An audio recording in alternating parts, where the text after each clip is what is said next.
I'm Chris Hansen. I'm Chris Hansen. No, you're not. Yes, I am. No, you're not. Yes, I am. Would you have a seat right over there, please? Chris Hansen, world-famous television journalist known for baiting predators and tossing them in jail. You seem pretty confident on the internet in terms of what you wanted to do. What was your plan tonight? Until he was fired, and arrested, and evicted from his home. Now he'll do anything just to stay relevant, even if that means committing a few shady deeds in the process. This is a look at the many sins and misdeeds of Chris Hansen. It's common knowledge at this point that current-day Chris Hansen is nothing more than an internet grifter who will say and do anything necessary to line his pockets and return to the fame and praise his younger self was once engulfed in. Chris Hansen is not somebody who is passionate about seeking justice for the survivors of people like Onision and Davi Vanity. Chris Hansen is more motivated by self-serving purposes and monetary gain, and just realizing that in general sucks. I was indeed blocked by him for making a harmless joke as well. Come on man, have a heart, it was funny. Nowadays you say anything remotely negative towards him, it's an immediate block. He's blocked an innumerable amount of people at this point. I'm not against blocking people obviously, but you're meant to be an investigative journalist, mate. He doesn't understand the internet, he doesn't understand how to investigate, and in truth, he is at best just a meme. The more you think of Chris Hansen as a real person, the more you realize just how useless he is. I was thinking about an old quote today that seems particularly relevant given everything that's going on social media these days. When the debate is lost, the loser resorts to slander.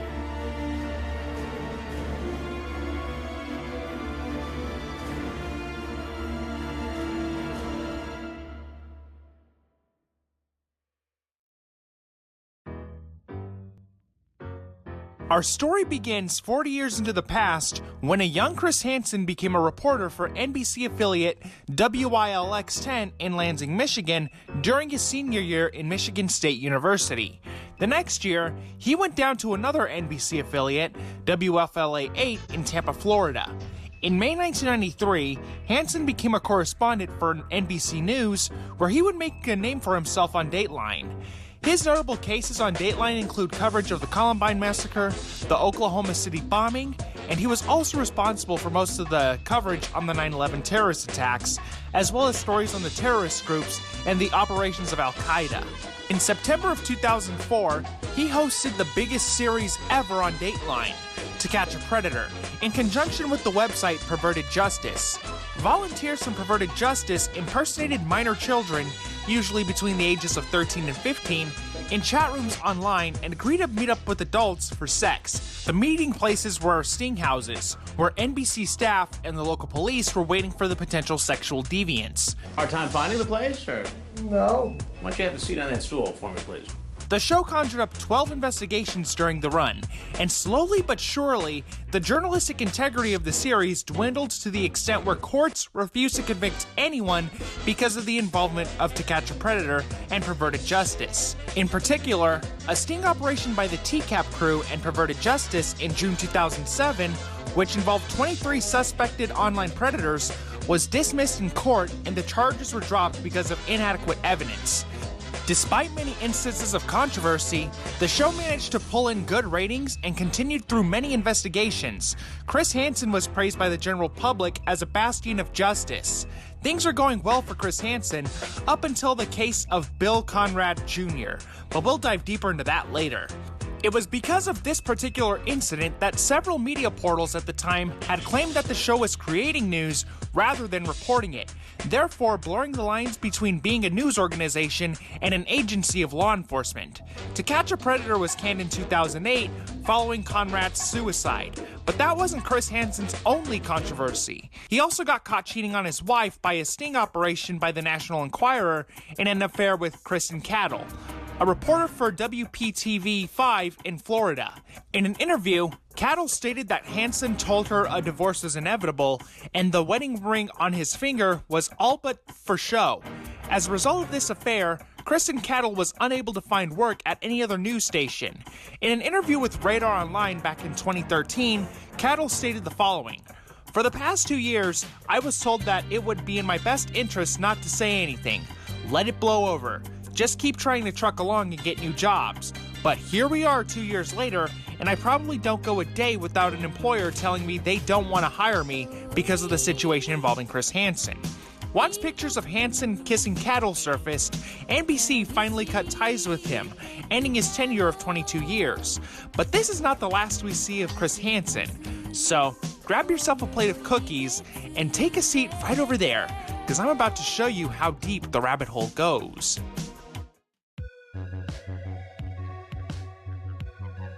Picture this. You just got fired from a major TV news team you worked with for over 20 years, your marriage is in shambles, and your reputation has turned to shit. You gotta let the general public know you still exist, so what do? Why, launch a Kickstarter for a new show, of course, because clearly that never goes awry. There's something you need to know. I'm Chris Hansen, and you are going to help me catch predators again. Go ahead, have a seat right over there. This will just take a few minutes. The question I hear most on social media from people who follow my work is, when are you going to do another investigation? It's become very clear to me that it's time to go after predators again. Chris Hansen was going to be back on the scene, catching predators and bringing them to justice, just like the good old days. This campaign garnered massive mainstream support and has even appeared on Jimmy Kimmel Live, and the show was being pitched to several networks at the time. On top of new investigations, the campaign promised a plethora of rewards, including a digital e-card, custom coffee mugs, t-shirts, a Skype call, and a producer credit, with an estimated delivery date of December 2015. The support behind the movement was so massive that it reached its goal of $75,000 within 3 weeks. In July of 2015, Hansen posted an update on the production of the series and got to work, but went completely radio silent about it until February of 2016, when he announced that his first investigation had been completed. Hansen vs. Predator was officially released in August 2016 and found a home on Crime Watch Daily, and on top of that, Hansen took over for Matt Doran as host of the show. But what happened to the rewards promised? By the time the show was launched, the delivery date for December 2015 had already lapsed. In April 2016, Hansen's team came back with updates to the rewards, saying that the investigation required the team to go dark, but not only were they working to deliver a great show, but Chris is already recording voicemails and videos and getting fulfillment information ready to go. Fast forward a few months later, and the rewards still weren't being delivered. People were getting frustrated, labeling Chris Hansen a con man. No one got their rewards, not even a backer credit. In the summer of 2017, Hansen ordered several promotional items for the rewards. He was given a bill and agreed to pay for the items in full before they were being shipped, but the check he issued nearly 3 months after he received the invoice, which cost around $13,000, bounced. He apologized to the vendor he ordered from and attempted to make a partial payment, but after he wrote a second check in 2018, it also bounced. When Chris was contacted by investigators, he refused to speak on the issue, so a warrant for his arrest was issued. He turned himself in to the police and was charged with a Class D felony, and he was released without bond on the condition that he make another appearance in court. And to add insult to injury, his wife divorced him and he was convicted from his home. So to recap, Chris was unable to afford the merch for the Kickstarter campaign, he sold the rights to Hansen vs. Predator to Crime Watch Daily, he got charged with a Class C felony, his wife divorced him, and he got convicted. So it was evident that Chris was in serious financial trouble, and a day after he was arrested, the Daily Mail provided court documents showing that Hansen owed $58,000 in judgment and costs to American Express Centurion Bank, $126,000 to TD Bank, over $250,000 in back taxes, and over $1 million in mortgage. And as such, any efforts to solicit money from fans would have been met with immediate backlash. But this sadly was not the case. Why, just look at the timestamp. We're not even fucking close to wrapping this up. This is only the beginning. Since Chris Hansen was in some serious financial problems, he was really desperate to make any kind of money, and he was also desperate to maintain relevance as well. even if that meant unwittingly making himself look like a jackass in the process. You ever heard of a company called Nanovapor Biotech? Well, Chris Hansen did a live interview with them on his YouTube channel where he discussed the COVID-19 pandemic and the negative impact of it. And during the stream, they announced that they created an invention that could kill COVID germs for up to 90 days. It was promoted as some sort of cure for the coronavirus, like a spray-on microfilm of sorts that you stick on surfaces to kill the virus and prevent the spread on various surfaces. So let me go big picture here, guys, for just a minute. How do we prevent this? How do we sanitize? How do we clean an airplane, a hospital, a school, a subway, a bus, an Uber car? Dr. Migliotta, you actually are medical director for a firm that has technology that's called Nanovapor Biotech. Tell me what that is. How does it apply to this pandemic? So, as you know, many household cleaners are quite good at killing various microbes, whether they bacteria, fungus, or viruses such as the COVID virus. The issue is that once you've cleaned, if someone touches that surface 5 seconds later, or a minute or an hour later, you've infected that same surface. Our company, Nanovapor Biotech, has come up with a solution. We have a non-toxic, water-based, no residue product that can be applied to any surface.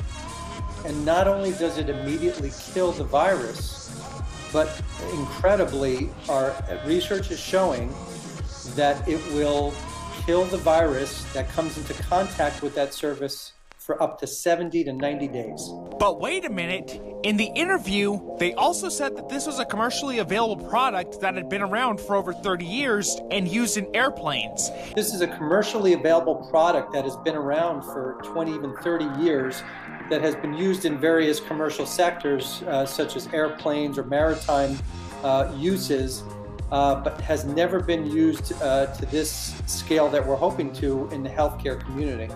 And is this stuff even FDA approved? If this technology is so effective as it claims to be, why isn't it being used everywhere? And why weren't there any authorities endorsing this product? We didn't hear anything from the CDC or the Public Health Organization. Now, if this sounds like bullshit to you, that's because it is bullshit.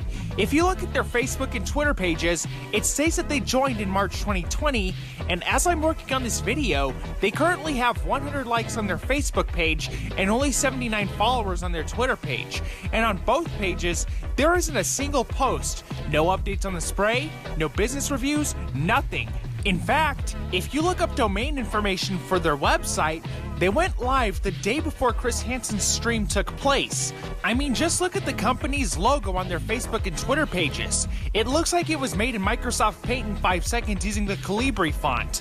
The only place this spray was tested was in a regional hospital in New Jersey, where the chief of surgery is the same doctor who was in the live stream.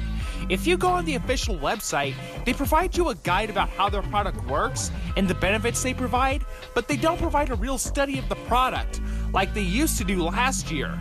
And even when they provided their study, they didn't actually state where the study came from. So not only are these people scammers, but Chris Hansen gave a platform to a company that is selling snake oil. What they're doing is highly irresponsible, especially considering the times we are living in. But this is not the last time Chris Hansen proved himself to be a lolcow. Oh no! Let's talk about Pablo Escobar for a bit, shall we? So Pablo Escobar was a Colombian drug lord and narco-terrorist who was the founder and sole leader of the Medellin cartel. He was one of the wealthiest criminals of all time, having amassed $30 billion by the time of his death in 1993. This guy was also the reason why Colombia is considered the crime capital of the world. Not only that, but he was also responsible for the deaths of over 3,000 people and monopolized the cocaine trade in the US in the 80s. His brother, Roberto Escobar, took the family name and decided to venture into a much lucrative market, smartphones. So last year, folding phones, not flip phones, were all the rage, with Motorola and Samsung putting out their Razr 5G and Galaxy Z Fold respectively. So the Escobar Corporation decided to capitalize on this phenomenon and decided to manufacture one themselves. Needless to say, this thing was a total sham. The people who actually bought this thing never actually got it, but they did send out some review units to stir up hype for the brand, and Chris Hansen endorsed it. I'm aware that it was a cameo, but still, it was bought by the company and it still counts as an endorsement. Chris Hansen here of Hansen vs. Predators, and to catch a predator, I just wanted to tell you all that I've seen this amazing new smartphone called the Escobar Fold 2. It appears to be the best phone out right now. I've been looking at the transcripts, so have a seat, check it out, and remember, I'll be watching. If you actually watch Mark S. Brownlee's video on the Escobar Fold, it's actually revealed to be a Samsung Galaxy Fold. So Escobar was ripping off Samsung phones and passing them off as their own. It's just astonishing, seeing as how Hansen would be willing to promote anything with the Escobar brand name on it. But then again, as proven with the Nano Vapor situation, Chris Hansen is willing to do anything for money and relevance. As of now, the Escobar endorsement by Chris Hansen had been stricken down by him for copyright, despite the fact that he technically doesn't own the rights to the clip.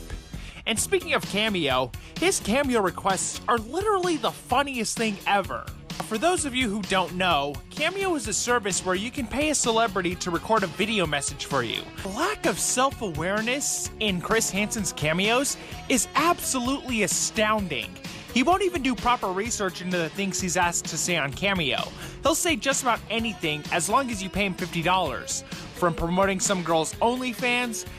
Chris Hansen here of Hansen vs. Predators, to catch a predator and have a seat with Chris Hansen. Now I'm going to need everyone to have a seat because Honey Milk has finally created an OnlyFans, daily uploads and direct communication. That's onlyfans.com/hun3yxmilk, honey with a 3 in it. Hit the link in the bio. It's consensual. To congratulating someone for getting into the Epstein pilot program. Chris Hansen here of Hansen vs. Predators, to catch a predator and have a seat with Chris Hansen. Now I'm gonna need you, Tim, to take a seat right over there. That's right. Right in the front seat of that plane in which you're gonna be training. Very cool, son. Congratulations. I hear you've gotten into the Epstein pilot program before even finishing high school. And if you liked all of that, then you're gonna love this. He was also on a show with John Crestani called Scam Report. These cyber grifters and others like them lurk in every dark corner of the web. The good news is, with a little healthy skepticism, they're easy to avoid if you learn how to spot the warning signs of a scammer. You have to do your research, no matter what. I personally believe it starts with knowing who you're working for. Which is ironic, especially when you consider that John Crestani himself is a scammer in his own right, with dozens upon dozens of videos exposing his scummy actions. $100 bills. And you can see it, and I'm actually... Dude, John, wait, whoa, John. Whoa, where did you get all this money? Dude, let me tell you something, okay? Let me tell you something right now. This is not affiliate marketing money, okay? That's drug money, dude. John, what are you doing? I don't know. I don't trust this guy immediately. If anyone has money like that on the table, he's like Walter White. This guy is sketch from the beginning. I'd like to introduce you to my friend Benjamin and his friend Benjamin. You have to do your research, no matter what. I personally believe it starts with knowing who you're working for. Now, in the episode I watched, Crestani and Hansen had one of their so-called experts they had on the show suggest visiting the Scam Report website to do research on how not to be victimized by a stay-at-home scam. There's totally nothing suspicious about promoting your own website at the start of your show. One site you might want to check out while you're doing your research is scamreport.com. They provide the information, unbiased, true approach to this. Their job is to identify when the scams are in play. Not only that, but Chris Hansen was also brought along to promote a book which is supposedly supposed to help you from getting scammed. But as you may have guessed, the book is a scam too.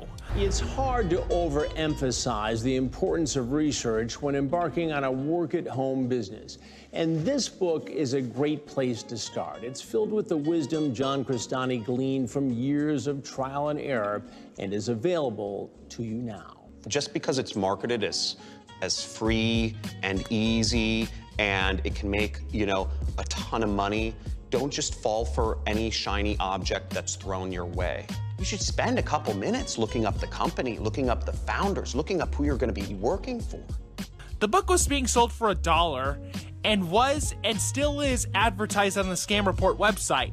And when I clicked on the ad, it redirects me to an error page. Last year, when John Swan made part 2 of his Chris Hansen series, he discovered that when you bought the book, they also tacked on an additional $40 subscription price. Also, John Crestani's statements alongside the shady website doesn't make sense at all. So what we can learn from all of this is that when the chips are down, there's nothing more important to a washed-up celebrity than relevance and money. But wait, I'm not done yet. You ever hear of a little band called Blood on the Dance Floor? Well, they were actually an electronic music band that were actually quite successful in the early 2010s, with their album Epic reaching number 5 on the Billboard Dance Electronic charts, and their album All the Rage reaching number 13 on the charts. To keep a long story short, the lead singer, Davi Vanity, has some allegations made against him, with 21 women coming out that he had sexually assaulted them, some of whom were minors. It was because of these allegations that merchandising website Big Cartel pulled the band's products. Spotify and Google Play followed suit the very next year and pulled the band's entire discography from their service. Last year, Chris Hansen decided to look into Davi Vanity and had multiple interviews with those who claimed were sexually assaulted by Vanity. Chris Hansen told these girls that justice was going to be served and Davi Vanity was going to be put behind bars. But knowing Chris Hansen and his character as of late, that was all just a bunch of bullshit. In fact, he proves himself to be quite incompetent. Usually you'll hear Chris Hansen say he has built connections with the FBI whenever he's investigating someone, but that's just a bunch of bullshit. One of Davi Vanity's victims, Ashley Lilly, kept asking Chris what was going on with the investigation, and he didn't answer.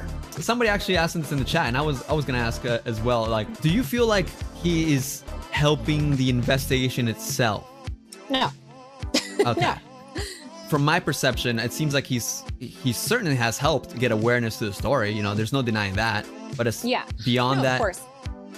I mean, he's, like I said in the beginning of my note, and I will stand by it, I do not regret going on his show one bit. And I don't think that his show should be canceled because it's super important for people to feel like their voices are heard. There's nothing wrong with sharing people's stories and sharing your experience through his channel. However, all of the little details that are being, thrown around on the internet about him helping and him doing this it's just not true. He's not helping the investigation. He is helping get voices out there, which is amazing. That's a great thing. People should have their voices heard. But I feel like this is a good transition into another topic that we were going to discuss about his lack of connection to the actual FBI and law enforcement. It actually wasn't until quite a few months into the timeline's all wonky. I can't believe it's been, when was that, March, and it's August now. It wasn't until we had an FBI agent assigned to the case that he finally got in touch with an FBI agent regarding everything. And at first, they didn't even want to be speaking with him or involved with him. Okay. So he didn't have law enforcement connections. Okay. He didn't have FBI. He, of course, always left it with open-ended or generalized statements like, oh yeah, I know people, I have connections to law enforcement from, when I had my time on NBC, and I have these connections and different things. And I didn't know what he was talking about because I'd never spoken to an FBI agent until a couple months into the investigation. So I didn't know any different from what he was saying to me. I don't remember the exact terminology he would use every time, but he would very often say, yeah, I have connections to this law enforcement, I have this, and this. And I was always like, okay, cool. So to be clear, now... When YouTuber Tamimi contacted Chris and told him she had information about Davi Vanity, guess what Chris did? He fucking ghosted her. What the fuck? When someone tells you they have information for you that could be relevant to the case, why not ask for and take the information on offer? So Tamimi got frustrated about this and got in contact with Creepshow Art, and the two of them were pretty much able to get an FBI agent on the case. So to be clear, now there is an open case, but that is not exactly to any aid from Chris Hansen. No, not at all. Tamimi, if Tamimi's still in the chat, Tamimi and Creepshow Art are the ones who found us our FBI agent. Like, we owe that to them. Like, without Tamimi and Shannon, we would not have the person that we have right now, who is amazing, and them and their partner have just been incredible. And we wouldn't have that because with Chris Hansen, we kept asking and asking when it was going to go farther and never got anywhere with it. How is the YouTube community, the community Chris Hansen has spent the entirety of his YouTube career demonizing, upon which we'll be getting to eventually, better at getting justice for the victims than Chris Hansen?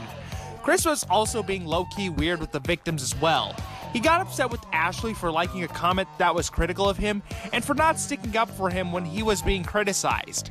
He also said that she was like his daughter, despite the fact that they hadn't been talking much. When another victim of Davi's, Kylie, appeared on Chris Hansen's live stream, he randomly brought up the Black Lives Matter protests and randomly told her that some of the girls he had on his stream were partaking in the protests. Like, what the hell does that have to do with the Davi Vanity case? I see something else interesting, and that is that a number of the girls, now young women, who I've talked to and interviewed for this case, are also involved in the protests, the Black Lives Matter, in the aftermath of George Floyd's murder in Minneapolis. You see any parallels there? Throughout the stream, Chris was asking Kylie about how she was mean to people, and he put her on the spot to apologize to Ashley, despite the fact that she didn't know her, which was really fucking awkward. Well, he stopped midstream. He acknowledged, he brought me back on because I was on there to accompany Liz, and I'd never met Kylie before, and he cut back to me and was having a discussion with me in general after Kylie had spoken and, said how, she felt sorry or felt bad for how she used to stick up for him, blah, blah, blah. And then out of nowhere just goes, Kylie, what do you say to Ashley right now? And I am horrible with being put on the spot with things like that because I felt awful. I don't know. I got so uncomfortable. All I could do is go, oh no, because I just felt super weird. And I mean, the truth is, after being asked all those questions, and it's not like I had no idea what was going to be in the stream. We kind of talked about it, but honestly, I felt like shit after that. So yeah. No, that's why I wanted to message you, and I was like, dude, it's okay. And let's not forget about the situation involving Jesse Slaughter. Yes, that Jesse Slaughter, who now goes by the name Damien Leonhard. On their Instagram story, Damien expressed disappointment on the concept of Chris Hansen selling the Davi Vanity story and claimed that Chris owed them super chat money from the live stream they appeared on and threatened to sue Chris if he sold the case. On June 22nd, 2020, Chris Hansen made a video addressing the events going on in the commentary community regarding him and discussed the videos by John Swan and Nicholas Diorio, but most importantly, he brought up a tweet Repsilia made where he posted a screenshot of Damien Leonhardt's Instagram story saying that they were going to sue Chris Hansen if he sells the rights to the Davi Vanity case. Over the weekend, one content creator suggested that one of my guests, Damien Leonhard, otherwise known as Jesse Slaughter, one of Davi Vanity's victims, was upset because she didn't get super chat money from her appearance on the show. Damien was an incredible guest, courageous, brave, told her story in a very compelling way. We had a discussion about super chat donations going to a charity of her choice. I said, yeah, I can work that out, not a problem. Now, the super chat money from that particular stream ended up being $17.96. We'll make sure that goes to the charity of Damien's choice. The allegation also from this content creator was that somehow I had ghosted Damien. That couldn't be further from the truth. I would never ghost anyone who's ever appeared on my show. So Chris basically tried to defend himself, saying that Damien wasn't upset when they were clearly upset, as shown in the screenshot. And here's the cherry on top of this shit sundae. Chris Hansen's girlfriend got involved in the case and was basically instigating the victims, particularly Ashley. She went in the chat on one of John Swan's live streams.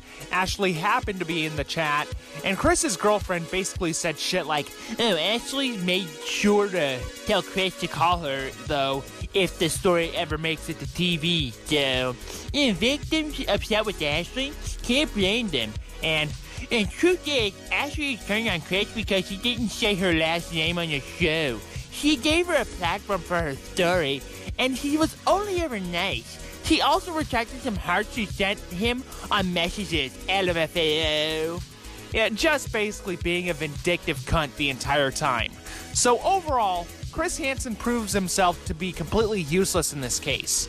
He didn't help when Ashley was on the phone with the 16-year-old who was being bothered by Davi Vanity FaceTiming her 30 times in a row, despite promising to help. I kept sending them, or I kept telling him about it on the phone, and I was like, hey, when did you hear back from somebody? Like, when can we do something about this? And it was just like, I will soon, I have this here, I'm waiting on hearing back from somebody else, I'm waiting on this, I'm waiting on that. And then 2 weeks go by, and this girl FaceTimes me again, and we're like, okay, you know what? Fuck it, we're not gonna wait for Chris Hansen, we're just gonna do this now. So I looked up the laws on like recording phone calls and everything, and they said as long as the person is doing something illegal, it's okay. So I was like, all right, cool, we're good. And we started setting everything up, and then mid-call with this girl, she realizes that Davi has blocked her because he got suspicious because she wasn't sending him pictures anymore. He took these girls' stories and experiences and made a spectacle out of it. Now, why would he do this, you might ask? It's probably because he doesn't care about the victims at all. I mean, if he can't be fucked to take confidential information from a YouTuber on offer, then why would he care about what the victims have to say? But hey, I'm positive Chris Hansen is humble apart from all of this. I'm pretty sure he wouldn't do anything to fuck over content creators. Oh, you idiot! What the fuck? So, out of everything we've covered so far, this is the one that really brought my piss to a boil. Chris Hansen went out of his way to go on a copyright striking spree with the help of his former fuck buddy, Vincent Nkotra. Mr. Gigi made a 25-minute video going over the specifics of the situation, and I highly recommend you check it out.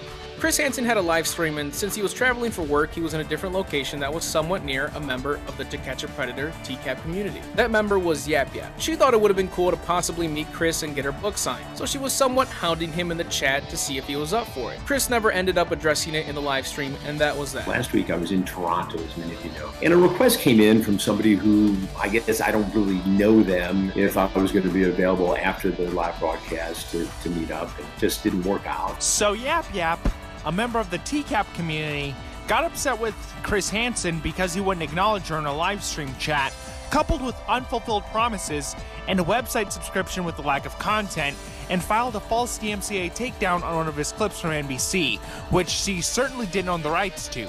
But then again, neither did Chris.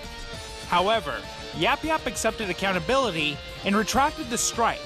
But this made Chris very angry, and he went on a DMCA spurg out. You know, something very bizarre and disturbing happened over the weekend. Some self-proclaimed followers of my Predator investigations filed complaints with YouTube over me using my own work on my YouTube channel. So I want them to know that I will protect my work via copyright or any other means necessary. I also want to tell you that these people who filed the complaints actually use my material on their sites. Doesn't make sense to me either, and I hope YouTube is listening because they need to correct this situation. Doesn't make sense to me. He struck back at Yap Yap and issued takedowns against 3 of her videos, which effectively terminated her channel. But Yap Yap wasn't the only target. He also retaliated against channels that did absolutely nothing wrong. For instance, they struck down Baked Salmon's channel by issuing takedown notifications against 13 of his videos, and his channel was terminated as a result.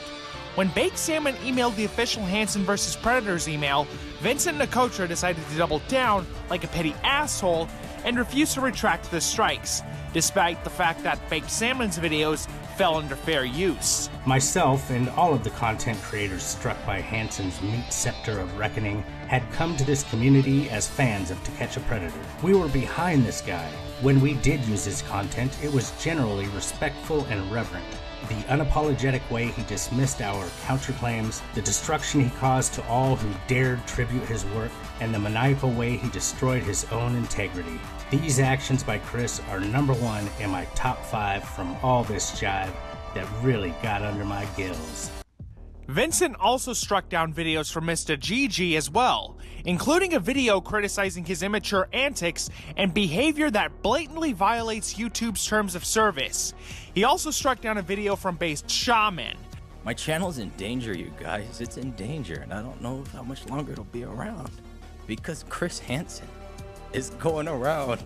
Chris Hansen, can you believe it, you guys? Chris Hansen is going around putting in false copyright strikes on as many channels as he can that have anything to do with To Catch a Predator, you know? And like, I don't even do that stuff anymore, man. And when I found out he was doing this to channels, I went through and I deleted everything I possibly could, you know? I forgot one of them. I forgot this video though. And somehow he found my video of me wearing my Lorne mask, reading a Lorne poem, and he of course gave me a strike for it, man. And the thing is, like, you're wrong in what you're doing, Chris Hansen. And you said, we're doing this because someone did it to us. Okay, but it wasn't me. It wasn't these other folks you're getting their channels deleted. What's wrong with you, Chris Hansen? What's wrong with you, man?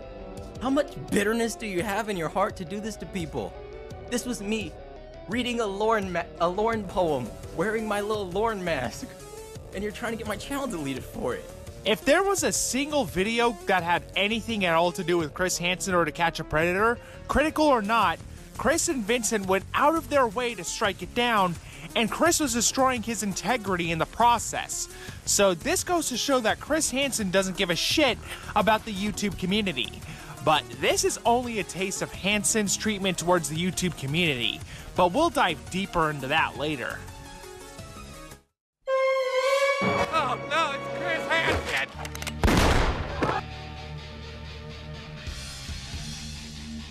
Remember that sting on To Catch a Predator that was dismissed in court? You know, the one that involved the 23 suspects? Well, that investigation was a total dumpster fire. The sting took place in Murphy, Texas, where it's a felony to try and solicit sexual intercourse with a minor over the internet, even if the suspect doesn't leave their home or attempt to meet up. So the suspect doesn't really have to go to the minor's house to get busted. Murphy, Texas is a small town with around 12,000 people, so NBC and Perverted Justice met up with the city manager and got approval for the operation without notifying the mayor or the city council to ensure the secrecy and success of the operation. Over a period of 4 days, the Murphy police were able to arrest over 20 people that showed up to the TCAP sting house. But there was a peculiar suspect that didn't appear at the sting. That suspect, of course, being Bill Conrad Jr.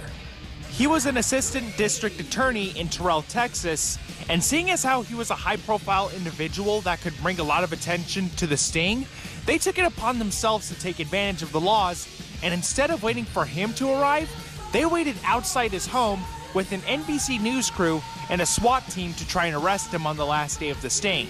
Needless to say, this backfired tremendously. As the police was breaking into Conrad's home, he was attempting to destroy a hard drive filled with CP. When the police confronted him, he pulled out a pistol and shot himself in the head. As they made entry, they confronted the suspect. I believe he's in the hallway, and he told them he wasn't going to hurt them, and then shot himself in the head. And he had a pistol in his hand. Small caliber. He was airlifted to a hospital 30 miles west of Dallas, where he died shortly thereafter. Once the word got out, that's when the mayor and the city council and the community finally figured out what was going on. A lot of people were upset about how the situation was handled, and this turned into a pretty big snowball effect. The city manager that approved the operation was fired, and as I already established at the beginning of the video, the cases were already dismissed due to inadequate evidence. According to raw footage obtained by Esquire, at least one Dateline crew member had himself near the Conrad residence door. Chris Hansen and Dateline denied that crew members were on the property. This is an outright lie. In fact, if you look at this outtake from NBC News that aired on ABC 2020, it shows Chris Hansen, a Dateline cameraman, and police officers in front of Conrad's house. Dateline also denied that Chris Hansen was involved in the decision to make Conrad's arrest. This was another lie. The police relied on the surveillance of the house and the suspect, asking Chris if the suspect was still inside. You know, I guess we called him this morning on a fake call. We got the number. Someone else calling that trying to talk him out. Did he answer? I do. You got it on the Facebook?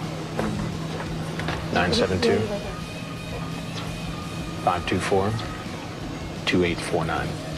If NBC is an agent of the police, and we all know these fellas are not going to be allowed to walk away without being arrested, are they already arrested? And if they are, and if NBC is acting as the agent for the police, then those fellas are entitled to their Miranda warnings. And anything they say while they're in custody without having those warnings aren't admissible in evidence against them. Conrad's death significantly increased criticism of the already controversial show, and the aftermath was a plethora of legal issues for To Catch a Predator and Dateline. Conrad's sister, Patricia Conrad, filed a $105 million lawsuit against NBC. She claimed that Dateline was directly responsible for the death of her brother by hijacking police procedure. The entertainment industry cannot act as police, judge, jury, executioner, and for a corporation like NBC, ratings and money matter. In June 2008, the case was settled out of court, but to this day, the details of the settlement remain a mystery.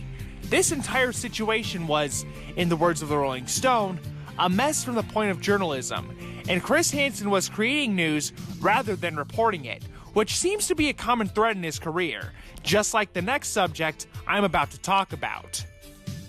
Hey everyone, Chris Hansen here on Have a Seat with Chris Hansen. We're going to continue this evening on our investigation of Onision. Today we're going to be talking about probably one of the most oversensitive pussies on this entire fucking website, aka Onision, or better yet his secret code name, Super Onion Man. I'm a banana. You're a what? I'm a banana. No, you're actually a psychopath and also an onion. There's plenty of sad, pathetic losers on the internet, but above them all stands one YouTuber named Onision. I have more respect for adults that film themselves shitting in diapers than I do for Onision. Onision's a weird person. I'm not a huge fan of how he has a forum that he has girls send pictures to. Then he takes those pictures and he puts them in videos. It is kind of fucking weird to take images of girls, some of them wearing very revealing clothing, some of them showing a whole lot of skin. A lot of the time he doesn't know how old these girls are, and he will rate them on his channel. This person is a hidden fucking pervert. I don't like making accusations like this, but legitimately he is a pervert based upon this type of behavior that very few people seem to even know about, much less condemn. In previous videos with Onision, I thought I was dealing with somebody who lacked empathy, somebody who was very self-centered, who would do whatever it took to benefit himself, regardless of who he might hurt in the process. I thought I was dealing with a pretty shitty human, and in that I was right, but I didn't realize how predatory he has been for the last many years. You don't think I'm a great actor? Then what the fuck are you doing watching my goddamn channel? Near the end of 2019, Chris Hansen decided to investigate YouTube's most notorious content creator, Onision. Now, we're all aware of good old Onion Boy, right? Well, how could you not? There have been several videos going over why Onision is a piece of shit, but the most important thing to know about him is that he's a degenerate. You just want to tear me down like this? You like that? Look at this! Come on, now what? Now what? Look at this! No more green screen! No more videos! If you can't like me, if I can't cancer, Sexism has become an epidemic. He's a groomer, and he's, well, a pedo, for lack of a better word. Meanwhile, this girl's like 8 out of 10. Yeah, solid 8. But Greg, what if she's 15 years old? Well, last time I checked, we're allowed to have opinions about people. It's not a perverted thing. So when Chris Hansen stepped up to the plate to investigate him, people were excited and relieved. Finally, Onision was going to be brought to justice. So what could possibly go wrong? Oh ho ho ho ho! Where there's a will, there's a way. 911, what are you reporting? Hi, there's a person who's been stalking me online and they just showed up to my house. Okay, and they're outside now? Yes, they're knocking on my door. Okay. And do you know if they have any weapons? They have a bunch of camera people, like they're YouTube stalkers. Okay. But no weapons seen? I didn't see any weapons. I just saw like 6 guys in my driveway and one of them is knocking on my door. Okay, 1 second here. And the one that's knocking on your door, is he the main one that you said has been stalking you? Yes, he's a stalker. He's yelling things at me through the door right now. Okay, and do we know his name at all? It's Chris Hansen. Chris interviewed YouTubers Blair White, Repsion, and Jacqueline Glenn, as well as victims of Onision, including Sarah, who had lived with Onision and his husband Kai for months, and was even in some of Onision's videos, and Canadian musician Shiloh, who had been in a relationship with Onision and was even in many of his videos back in the day. They were all brought on to expose Onision's insidious behavior, as well as many aspects of Onision's life and YouTube image. The victims in particular were brought on to discuss their traumatic experiences with Onision. It quickly became clear that Greg was not unfamiliar to the local law enforcement authorities here. They were aware of his YouTube antics, the allegations of inappropriate contact with young women. The other thing that stands out to me is that Greg is about as brave in person as you'd expect. The thing about dealing with a predator is you know exactly what a predator is going to do. He had his chance today to talk to me, to explain his side of the story, to defend himself, but he chose not to do it, not even to continue his dramatic rants that he's been conducting on YouTube. Just wouldn't even come to the door. Last January, Hansen went to Onision's residence with the camera crew to try to talk to him. This caused Onision to call the police on Hansen. This had people debating whether or not Chris Hansen had crossed the line. You see, there's a long accepted rule that you don't show up to a YouTuber's house, or any celebrity's house for that matter. So what exactly did Chris Hansen hope to accomplish by showing up at Onision's house, apart from views for his YouTube channel? Now, to give Chris Hansen credit, he did bring the case of Onision to the mainstream, but the way he went about it is really shady, and a lot of the cracks, slowly but surely, begin to pop up, especially when it comes to the people that Chris was working with. The road, so we'll see what happens. Mike Morris is with us. Mike, anything, surprise you about all this today? This guy you're looking at right now is Mike Morse, a renowned lawyer and the CEO of Mike Morse Law Firm, a personal injury firm specializing in car, truck, and motorcycle accidents. Now, why would Chris Hansen hire a vehicle accident lawyer to help with the investigation on the Onision case? But no matter, Mike Morse has quite a few skeletons in his closet. He has a few allegations made against him, including, but not limited to, helping someone pocket millions of dollars in profits from an MRI center, co-conspiring a fraud scheme that involved unnecessary medical treatments, and millions in kickbacks. Well-known local attorney Mike Morse is denying claims from State Farm Insurance that he's been part of a multi-million-dollar fraud scheme involving what they consider bogus medical treatments. And sexually assaulting 2 female employees at his law firm. First at 6, a $10 million lawsuit pitting 2 high-profile attorneys against each other. A client of Jeffrey Feiger is claiming Mike Morse did some disturbing things to her inside a Farmington Hills restaurant. Attorney Mike Morse under fire again and being sued a second time on accusations of sexual assault. I find it rather ironic that Hansen would work with someone who has sexually assaulted his female employees and pocketed money. But then again, these two deserve each other, seeing as how Chris Hansen has promoted a phone with the Escobar name on it, gave a platform to a pseudoscience company that claimed to have a 3-month cure for COVID germs, and worked with John Crestani, a known internet scammer, all in the same year. Enter Vincent Nicotra. Now, Vincent is a former co-worker of Chris Hansen, who was also involved in a massive amount of scandals involving Chris Hansen. Vincent hacked Chris Hansen's Facebook page, saying there wasn't any Onision investigation at all and that he was innocent. Not only that, but he was also issuing false copyright strikes towards people who were critical of Chris Hansen, and on top of that, he mishandled some very important evidence that was crucial in the Onision investigation. So Sarah, one of Onision's victims, had a laptop that had evidence on it because it had previously belonged to Onision's husband, Kai.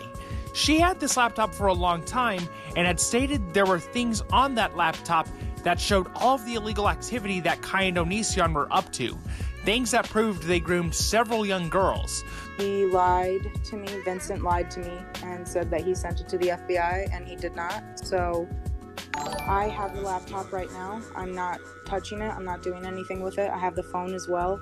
And I can say with 1,000% certainty that there is child when I was 15 sent to Kai on my phone. Why the f didn't they do anything with this? You would have to ask Chris and Vincent that, because I don't know. Okay, do you feel like he's doing his best to help you girls, or do you feel like he's just kind of running his YouTube channel? I don't know. I don't know anymore. I don't trust anybody to help us in this situation at this point. I don't trust anyone. That's specifically why I have them send me the laptop back so I can get it to the proper people. Yeah. Because putting my faith in them to do it was not the correct move, obviously. So rather than sending the laptop to local authorities, Chris Hansen told Sarah to hand it over to his team so they can send it to the FBI. If you're trying to hold someone accountable for a crime, you send the evidence to the people who can hold that person accountable. Cases investigated by the FBI can take years to be solved. Certain members of Hollywood have been investigated since 2005 and were only prosecuted in 2019. They don't periodically give you updates on an investigation. Oh, and the laptop was handled by, you guessed it, Vincent Nicotra, who didn't send the laptop to the FBI despite promising to do so. He also confessed that he may or may not have meddled around with it a little bit. Not only that, but he also doxed some people and stirred up fake beef with the commentary community as well. Needless to say, this wasn't a very good look for Chris Hansen, so Vincent Nicotra was out. As you know, I've recently been reviewing the actions online and in person of my web producer, Vincent Nicotra. Things he's said and done without my permission and without my knowledge. I've come to the conclusion that I can't condone much of what he's said and done, and I can no longer work with him in any way going forward. He's not going to be involved in any further projects. I do want you to know that I will continue our very important investigation into YouTube streamer Onision and the impact of his actions on his victims. I am in constant contact with law enforcement investigators to forward this project, and I promise you that I will continue to treat the victims in these cases with the utmost respect and dignity they deserve. But hey, for what it's worth, at least he's doing all of this to bring justice to Onision to help. Oh, wait, no, he sold the rights of the story to Discovery. Whoops.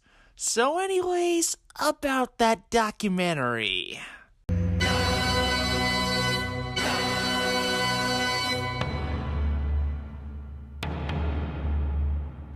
The documentary was released in January of this year on Discovery streaming service Discovery Plus. The documentary was well received, as you can clearly see. These two reviews, on Rotten Tomatoes and IMDb in particular, totally weren't manufactured by some Discovery executive or anyone on Chris Hansen's team. Oh no. But enough about the shills, let's see what the broader YouTube community had to say about it. While the Chris Hansen features are few and far between in the documentary, from the episode I gained access to, it's bad. It's so bad. The fucking levels they go to hype this man up is so ridiculous, it pissed me off. And then to sum it up and just kind of give my thoughts, I tweeted this. To sum up my thoughts, this documentary was a joke. The presentation isn't terrible, and I still stand by that, but overall, the way they tried to rewrite history is laughable. Shame on Chris Hansen, I Am A-Sarge, and Discovery Plus for this dishonest portrayal of the Onision story. I watched the Onision documentary, so you don't have to. I'm gonna be straight up. I felt entertained at moments, but for the most part, it made me angry because there were so many massive parts to the story that were completely missing and things that were drastically misrepresented. Plus, Chris Hansen drives me absolutely nuts. If Chris really fucking cared about cleaning up YouTube and deplatforming predators, he wouldn't just exclusively chase after fucking Onision. He would probably try to chase after people who have actually self-admitted to committing criminal actions on their platforms as well. But I don't know. Is Chris gonna do that? Who knows? Who really fucking knows? But all I do know is this Onision documentary was the biggest fucking shit pile I have ever seen in my life. And the way that people have been treated in this documentary, the entire flow of this documentary, has showed me that none of this was taken seriously from the fucking start. So needless to say, the documentary was met with massive backlash and resentment from the YouTube community. Throughout the documentary, Chris Hansen basically takes credit for making Onision's predatory behavior known, and this soy-patched journalist from Wired named Stephen Asarch is like, "Oh, Onision has received nothing but praise over the years, but it wasn't until Chris Hansen stepped up to the plate that people began to see him in a negative light." Like, what the fuck are you talking about, bitch tits? There were dozens upon dozens of people already calling out Onision's unscrupulous behavior well before Chris Hansen even began this whole titty fucking investigation. And that's only the first episode. In the second episode, they barely discuss Onision, and they dedicated a fourth of the episode to how he made several demeaning videos about Eugenia Cooney, which is necessary to an extent, but they could have cut part of it out and kept the same context, while taking time to elaborate on some of the stuff Onision has done, like the unregulated content on his online forums and how he used it to not only objectify, but exploit and groom his teenage fan base, or the weird cult he tried to make. They don't even elaborate on the toxic messages that he spreads to his fan base. Miranda sings divorce. Notice that it's the top search suggestion? It's because you losers love drama. You love seeing no doubt millionaires like Miranda fail at life. Sure, she might be prettier than you, but at least you're not going through a divorce like she is. Oh my gosh, is she really crying? That makes me feel so much better about myself. Where did I go wrong? I lost a friend. Wait, am I missing something? I must have sworn there's an important detail I'm forgetting. Oh yeah, they used the stories of the victims whose likenesses or stories they said they weren't going to use in the documentary. Oh, but we're helping these girls by getting their word out. Just because they consented to telling their stories on a live stream does not give you the right to reuse those clips in the documentary without permission, censored or not. These girls are already traumatized enough as it is. If one of them actually ends up going over the edge and committing suicide over their trauma being shown on a national TV program, the blood will be on Chris Hansen's hands. Oh, but the victims always come first, right, Chris? The victims will always come first. Always, always, always. Unless, of course, you only get into an investigation to get your ass back in the mainstream media, then fuck the victims, am I right? But here's what really grounded my gears, and this is really important because it reveals Chris Hansen's true motive for getting into this investigation in the first place.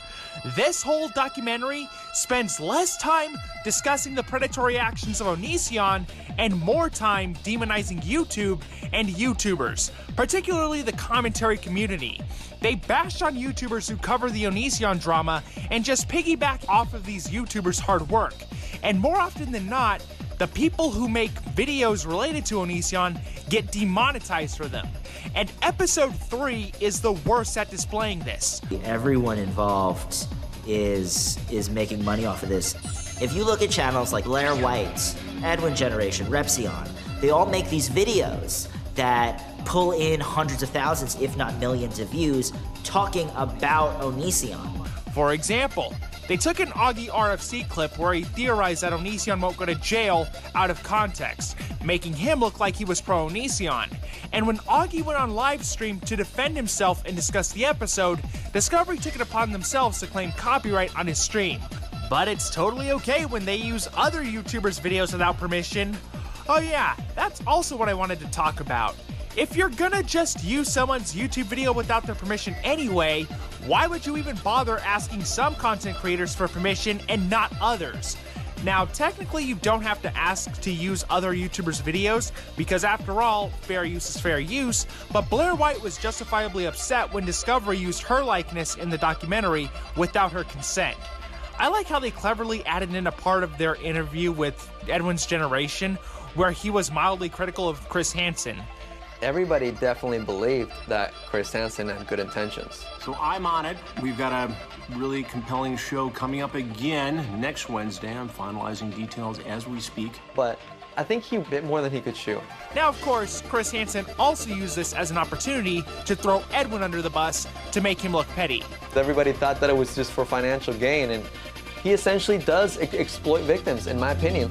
Well, Edwin, perhaps you should take a look in the mirror, having tried to use victims in your own way with the drama channel to drive up clicks and views. After the documentary was dropped, Onision's channel was completely demonetized. And instead of taking the opportunity to say, hey, we finally achieved something we were trying to do for months now, Chris Hansen took the opportunity to come out with a Twitter video with the threat to commentary and drama channels, especially those that were critical of how he handled the situation, warning about what's to come. It should also serve as a warning to those who exploit YouTube, who use targeted harassment and misinformation campaigns, because the spotlight is now on you. Much more to come very soon. Now, why would Chris Hansen go and paint all commentary and drama channels as evil, money-hungry, and despicable? What kind of grudge does he hold against the YouTube community? Well, I think the message is very clear. So to recap, the Onision documentary takes advantage of victims, gave a platform to a girl with a serious eating disorder, and took YouTubers' clips out of context and deliberately villainized the YouTube community. Yet Discovery has the fucking nerve to email YouTubers asking them to promote this so-called documentary. Because this isn't a documentary, this is a fucking hit piece. Chris Hansen has made a plethora of promises saying that Onision was finally going to be put behind bars and justice was going to be served for the victims. But during the course of the investigation, these promises seemed emptier and emptier. And now, thanks to him, Onision is going to come out of this situation on top because he must really enjoy this mess and being able to use this as evidence for his rabid and naive fan base about how everything is twisted and filled with lies and corruption. YouTube has some responsibility here. We've tried on multiple occasions to get the CEOs who it's Congress. We will continue to try because I think there is a responsibility there on the part of YouTube to monitor the kind of things that people like Onision, Greg, James, Jackson are doing. And why did Chris Hansen demonize the YouTube community? For the same reason the Wall Street Journal called PewDiePie a Nazi back in 2017, and the same reason 60 Minutes made a hit piece on YouTube sensationalizing it as an alt-right rabbit hole. They're threatened by us. More and more people are dropping cable every single year, and the legacy news media's ratings have been plummeting. Let's be real here. People would much rather get their news from grassroots YouTubers, and ever since the 2016 election, the mainstream media has been so unbelievably biased that it isn't even funny. The mainstream media and journalists like Chris Hansen have always had a hatred for YouTube because they never understood the platform. When it started, they didn't take us seriously, but now that we have the ability to reach a wider audience faster than television, they envy us, and that's why they see us as a threat. They have tried everything in their power to smear the reputation of the YouTube community, and the Onision documentary is a primary example of that. Chris Hansen may have come into this investigation to try and put a stop to Onision, but he didn't have pure intentions to do so. His primary intention was to steer an agenda.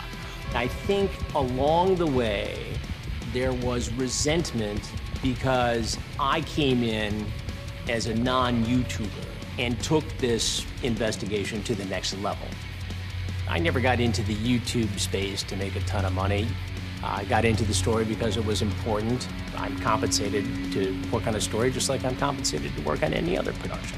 For someone who is an investigative journalist, you know, someone who is supposed to have a higher integrity than your average YouTuber, Chris Hansen did a shit job at covering this entire situation, made a total mockery of the actual victims, and treated people like trash. As a matter of fact, he was never a good journalist in the first place. A good journalist would never work with shady people and deny association when said people behave unscrupulously or start doxing people, like Anonymous Gene. Just ask John Swan. His entire family was doxxed all because of Anonymous Gene. And guess what? Anonymous Gene has connections with Chris Hansen. A good journalist would never block people or slander people to deflect valid criticism. They use that criticism to their advantage. When someone called him out for not accepting an interview offer from Onision, guess what he did? He replied with a picture of his Emmy Award. Wow, what a smug piece of shit, huh? And a good journalist sure as shit doesn't take credit for an investigation they had little to no involvement in. People hold Chris Hansen up as this bastion of justice, but he's not. If you watch any episode of To Catch a Predator, who's doing all the work exactly? It sure as shit wasn't Chris Hansen. All he did was sit on his ass waiting for the predators to show up for an interview. It was perverted justice who were pretending to be children to lure the predators in. And it was the police waiting by the door to arrest the predators. And Chris Hansen was certainly not the first person to call out Onision's reprehensible behavior. YouTubers were already calling him out on his bullshit well before Chris Hansen even got involved. Chris Hansen is nothing more than a scam artist. Pure and goddamn simple. Okay, cut. This isn't working. Someone get this guy out. Oh, man, you ruined that button. No, Chris, please. I'm a